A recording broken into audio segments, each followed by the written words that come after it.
Fishing with my buddy Tim this morning, and he's got a couple custom rods. I guess he's going minimalist. He's only got 2 rods, but they're 2 that he really has a lot of confidence in.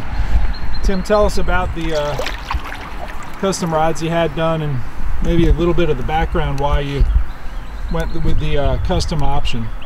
Well, like you said, I only like to have like 1 or 2 rods, so I wanted to have rods that I could use on a lot of different applications. I use a lot of different weightless presentations at the shore. So I wanted something that had a lot of sensitivity, that I could feel really slight bites, and it also had the power to pull them out. The other thing I wanted was the short handle, which I think is critical for me on kayak fishing type of applications, because it doesn't get caught up in my vest, and I'm able to you know, cast it a lot more freely in a sitting position. This one's probably my best rod. This is a North Fork composite. This is made by Gary Lewis. He started a different company called North Fork Composites, and it's actually a custom-made rod made by Otter Rods, and he mostly, I think, does walleye applications, some smallmouth applications, but he knows a lot about kayak fishing now, so he's getting to that more and more. To balance this rod, since there's not much handle, I put micro guides, especially in about the last 6 guides. So they really balance the rod well. And for my connection to my braid, I use a double uni knot. And I was told by several people, oh yeah, that'll go through there no problem, and it really does. I have no problem with it whatsoever. So I'm able to fish, you know, the exact setup that I want. And like I said, today I'm starting out with a size 2 offset or wide gap hook, and to throw this with about a 5-inch Pro Cinco, which is what I'm going to start out with, you have to have something that has an extra fast tip, and that's what I have. The other rod I got several years ago, and it actually started out as a Tennessee handle, which I actually prefer, but it just became a pain to put it on here and tape it, and you know, take the tape off. This is a JJ Miles custom rod. He's in Cleveland, Tennessee, and I just had him put a regular handle on here, and I've noticed since I've had this regular handle that and I had him shorten the end, that since I've got this regular handle now, it seems like some of the sensitivity has been lost in this rod. I used to feel a lot of good bites with this rod. Now a little more of a challenge, and that's what he customizes is in Tennessee handles. So I would suggest that if you buy one from him, you might want to consider that. This one I'm going to start with something a little heavier. I like to go light, basically most of my applications. I'm going to use just a hook with a keeper on here, and I'm going to end up trying a fat Ica this morning from Gary Yamamoto. Never really used that before. I use a lot of his products, but I haven't used that yet. And so I'm going to wait and see how this does. It's going to need a lot of backbone to pull this hook through the fish's mouth today. So we'll just see how it goes. But I'm very, very happy with the custom rod concept.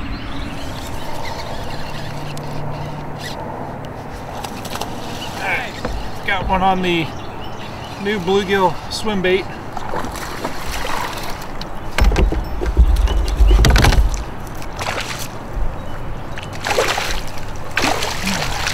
That's a good one. Can you come over there? Huh? Can you come over there? Yeah, you can come get a picture. Just got this Swimbait mold 2 nights ago. Oh, that's nice. Yeah. They ate the bluegills, and that's just I'll show you what it is. Is that what you just threw? Yeah, he actually knocked the eyes off it. I gotta find a better way to... You made that, huh? Yeah. Okay. But you see the line runs through it, and then... How do you do that? There's a treble hook at the base. Oh, okay. So you have to thread that. A lot of the swim baits are set up like that. Okay. So let him breathe a minute, and then we'll get a picture. Cool. Check it out. I figured it'd work here just because there's nice. so many bluegill up in here. Yeah. And they eat, you know, they move in on the bluegill beds and they pick off bluegill that size. I mean, that Really? size isn't spawning, but that size bluegill is They're just everywhere trying to is kind of darting in, trying to, you know, raid the beds of the other bluegill. Yeah. And in the confusion, you know. All right, let's go ahead and let him go. That's nice. Good way to start the day. I've got 3 different setups, 3 different ways of rigging the 3 different swim baits I have here today. The first is the bluegill swim bait here, and really you just pass the line through the a hole here.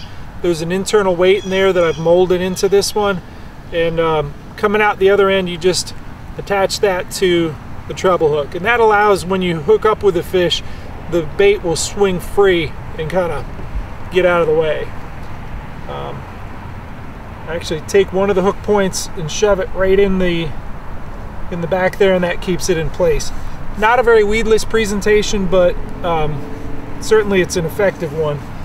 If you need a more weedless presentation, I recommend the 3/8 ounce dragon head. In this I've put a smaller, thinner swim bait on there, and the thinner swim baits allow for good compression. When a fish grabs it, you know, you don't have a whole lot of bulk blocking up this style of hook.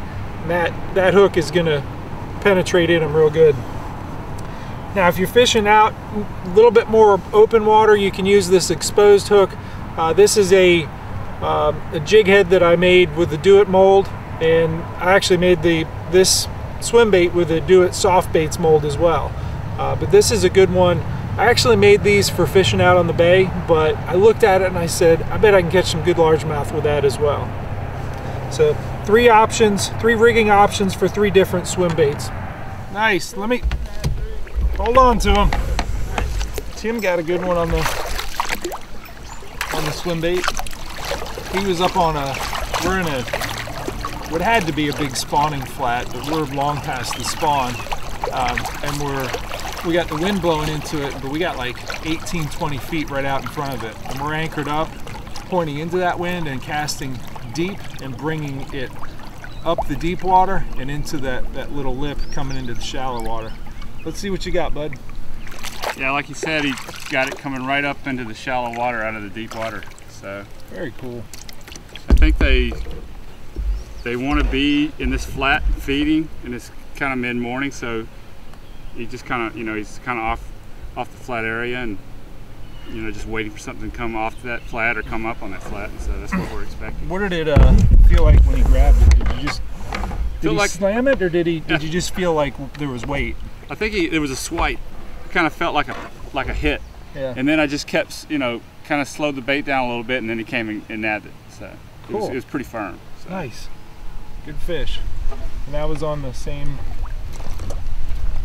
new bluegill swim bait. I'm just counting down. I'm actually watching the line to see when it relaxes, to let that sink all the way to the bottom, to get an idea, you know, how deep did I just put it in. I slowly start the retrieve, and occasionally during the retrieve I'll kill it again just to see if I'm still near the bottom. Again, you don't want these out in too much real open water. You want it close to where a bass would be hanging out, where he'd be just sitting there behind a log or a rock or something, waiting for something to come by at close range. As I bring it up, it's a good idea to turn it back and forth, almost doing the figure 8 like the musky fishermen do. That change in direction will help those you know, fish that'll follow a swim bait, really any large cast and retrieve lure, from a crankbait to a spinner bait, whatever. Sometimes even the swim jig, stuff like that. You'll get those followers to commit right at the boat by just changing the direction. Looks like Tim got a pretty nice one over here. Wow, good one. What'd you get him on? Nice. Yeah, we're on the 8 ounce That's a beast. Yeah, he's a beast. This is, Let's get a weight on that. Oh. That's what Tim just got on the large bird on an 1/8 ounce dragon head. Let's see what you got here, man. Yeah, I was actually looking back at you. And he's 20 3/4. He is 4 pounds 6 ounce. Sweet. Yeah. Let me snap your pic with him real quick. All right. Can you smile? Come on, man. That's a nice one. All right. Let's let her go. Man. All right. The ornithologist in me is kicking in. I'm looking up at a branch right above me at a nest, and there's some, I think they're Baltimore Orioles in there. We're going to get some footage here.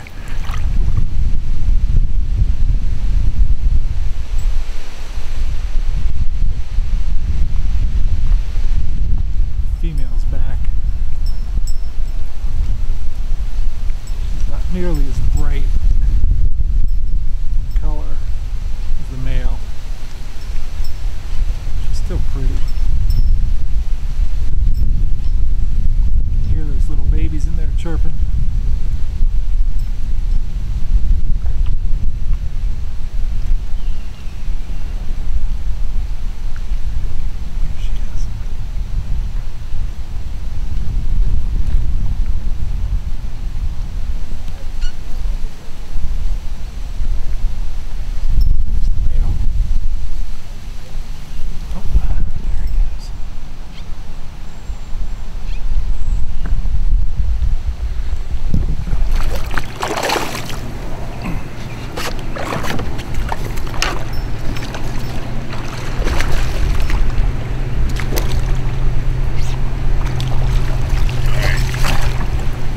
Nice one on the bluegill swimbait. Flopped it over that log, and I could actually see him come up and swirl on it. That was fun. Seeing the whole thing unfold. See you fishing. Thank you for playing. You know, making your own baits makes them expendable. In a similar bait to what I'm using is a Matt Lure's bluegill. And that's about a $25 bait, a very good $25 bait. But the materials I have in this bluegill that I'm throwing, about $1.30 something or other. You know, once you get the mold and you actually start making your own stuff, you know, it's an initial cost of the mold, but once you have it, you've got that lure, as many as you need for a long, long time. The really great thing about throwing swim baits, or any large bait, but swim baits in particular, is that even if you don't catch fish, you get to see where they are. Big baits will draw fish out of their hiding spots, whereas a finesse, yeah, it might get in there and get them to bite it. They get curious when they see something larger coming at them, and they show themselves. So, you know, you always kind of look beyond where your bait is. If you can train your eyes on the bait as it comes in, you can see a lot of big fish, that most of which you're not going to catch. But at least you knew where they came from. You identified the structure they were holding on, and today it's the shady banks with that have wood on them.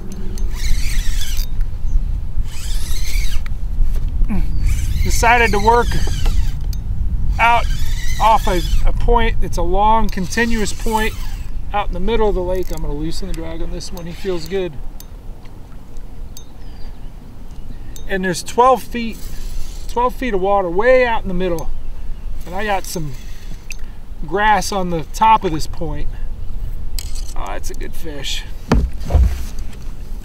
And I'm just working the grass, working the edges of the grass, and this guy was somewhere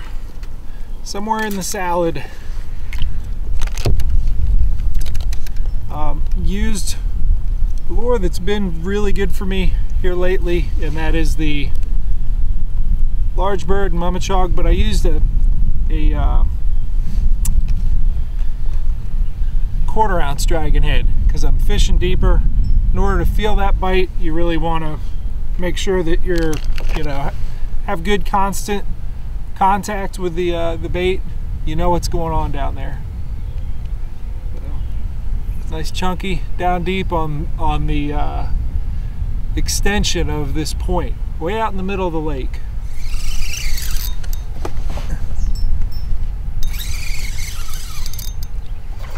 Oh yeah, another one in the salad. Loosen the drag again. There must be a lot of fish on this point.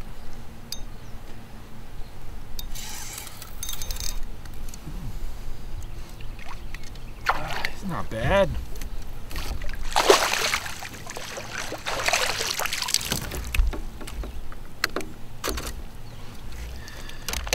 It tapers.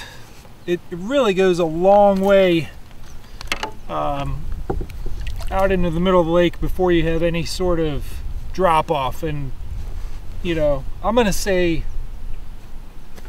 in terms of casts, probably 7 or 8 casts out from the point is where it finally drops off into about 20 feet. It's 12 feet out, pretty clear into the middle. So another nice fish on the quarter-ounce dragon head and the bird.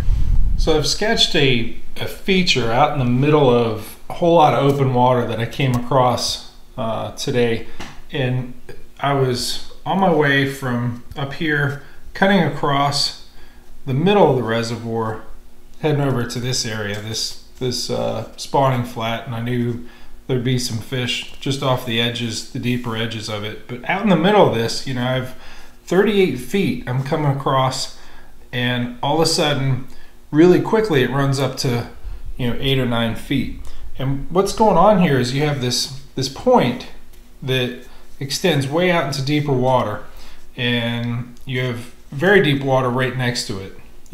It ramped up from almost 40 feet up to 30, 25, 20, 15, and 8 feet really quickly. So we'll go ahead and get a side view of what was going on out here. It really speaks to the pattern, I think, as we move into to summer more and more.